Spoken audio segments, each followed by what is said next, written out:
nizere ko umeze neza cyane, nizere ko kandi ugenda urushaho guhirwa n'ibyo ukora bya buri munsi. Ni Fyve-tvrwanda, ikiganiro cyo nta kindi mbekuze short yandurira ku makuru y'abastar, amakuru bagezweho, amakuru abakikikana mu Rwanda ndetse n'azi yarwo, n'amakuru ubutasanga ahandi tukugezaho 24 hours n'amasaha 24 kuyandi kabisa, tuzi kugezaho amakuru y'imyidagaduro. So ngira ngo guys, ngira ngo tumaze iminsi tuganira cyane ku bintu bya muzike, mwaranabibonye cyane ko muzike irime igenda ihindura isura, ngira ngo nyuma ya The Ben kujya muri Kenya, tukavuga tuwa Neringabo afite agiye gukorera Toronto, ngira ngo na Bruce Melody in the same case, you know.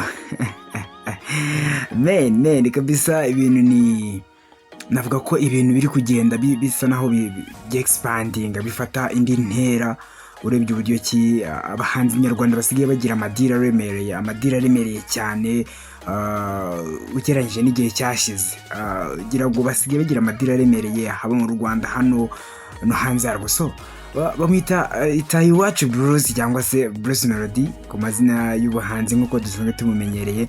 Numwe mu bagabo navuga ko batajya biburira, ntibashobora kwiburira muri media, cyane ko bamwe mu bagabo navuga ko bahedinze music nyarwanda, you know.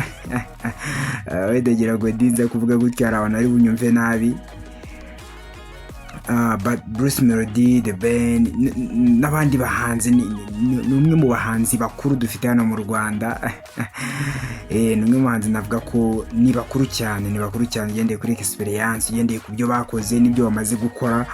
Navuga ko bari hejuru cyane, bari hejuru. Then ni Bruce Melody rero ugiye gukorera ibitaramo muri Canada, ahafite tour agomba kuzazenguruka tumwe mu duce twa Canada, you know.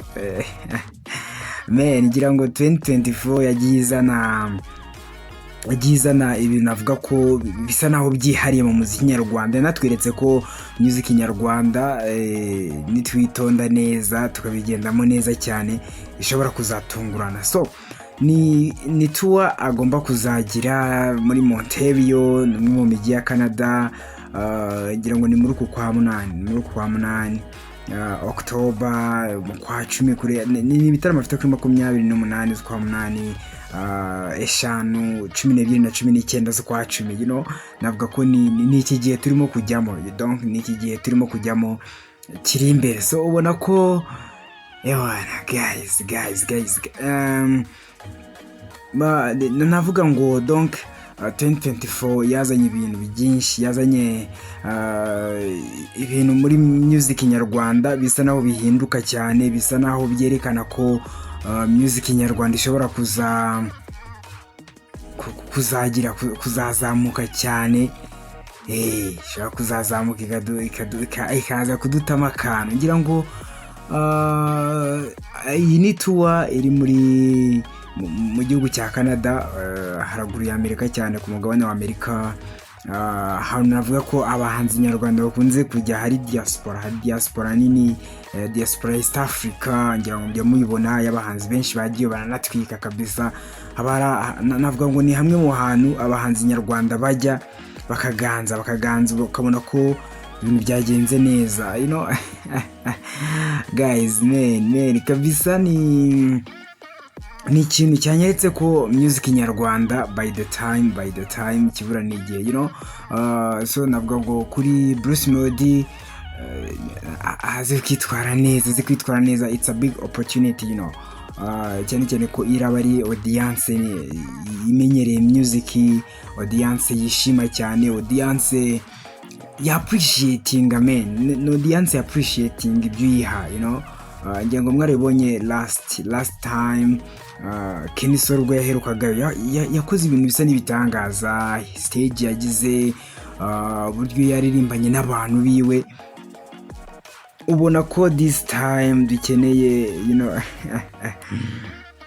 dukeneye kongera kubona music iri pure, music iri strong, music navuga ko abantu bose bishimira. So biraturuka kuri rya shoramari tubona mu muziki baturuka kuri babahanzi bakora cyane ngira ngo hari umwe mu ba social media influencer nabonye avuga ati Bruce Melody noneho ari buze kuririmba izihe ko yazimaze, avuga ko ari buze kubakaraga ngira ngo nk'umuhanzi uri superstar ntago icyangombwa si indirimbo nshya, icy'ingenzi ni abikora ate araza guhereza abantu ibyishimo ate, cyane ko rimwe na rimwe usanga bano bahanzi bari very big, usanga rimwe na rimwe bagiye kuri stage yigarukira mu ndirimbo zimwe za kera abantu bazi, zimwe abantu bishimiye, abantu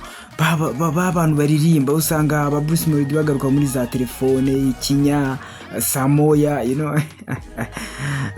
navuga ko ni kimwe mu bintu tudashobora kubura kuri Bruce Melody cause ni umuhanga haba mu kuririmba mu buryo bwa live, ni umuhanga kuri performance ya stage, kwemerera audience ko baririmbana, ni kimwe mu bintu avuga ko azwiho cyane.